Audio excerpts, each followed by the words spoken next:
School, college இது மாதிரி தினசரி வாழ்க்கையில் யூஸ் பண்ணும்போது தாங்க பேப்பர். அது எதுலேருந்து வருது, என்ன நாட்டில் பார்க்க போகிறோம். So welcome back to days of fact episode number 1.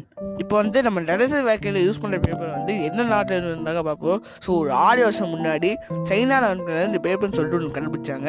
So communication gather பண்ணதுக்கு தான். ஸோ ஒருத்தகிட்ட இன்னொருத்தகிட்ட விஷயத்தை நேராக சொல்ல முன்னாடியோ ஸோ அந்த பேப்பர் மூலிமா புறா கிட்டேருந்து அதை கொடுக்கலாம். ஸோ லெட்டர் மாதிரி அப்பத்துலேருந்து ஆரம்பிச்சு எனக்கு நோட் புக்ஸ், டெக்ஸ்ட் புக்ஸ் இது மாதிரிலாம் நிறைய பேப்பர்ஸில் வந்துருக்கு. ஸோ நம்ம டாக்குமெண்ட்லேயும் ஸோ இப்போது தெரியுங்க பேப்பர் எங்கே எடுக்கிறதுன்னு சொல்லிட்டு மரத்துலேருந்து தாங்க எடுக்கிறாங்க. மரத்துலேருந்து எப்படி எடுப்பாங்க கட் பண்ணி தாங்க எடுப்பாங்க. கட் பண்ணி அதை எக்ஸ்ட்ராக்ட் பண்ணி தான் இருக்காங்க.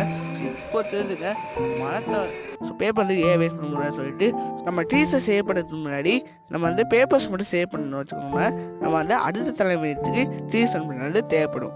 ஸோ இதை பற்றி நீங்கள் கமெண்ட்ஸ் சொல்லுங்கள்.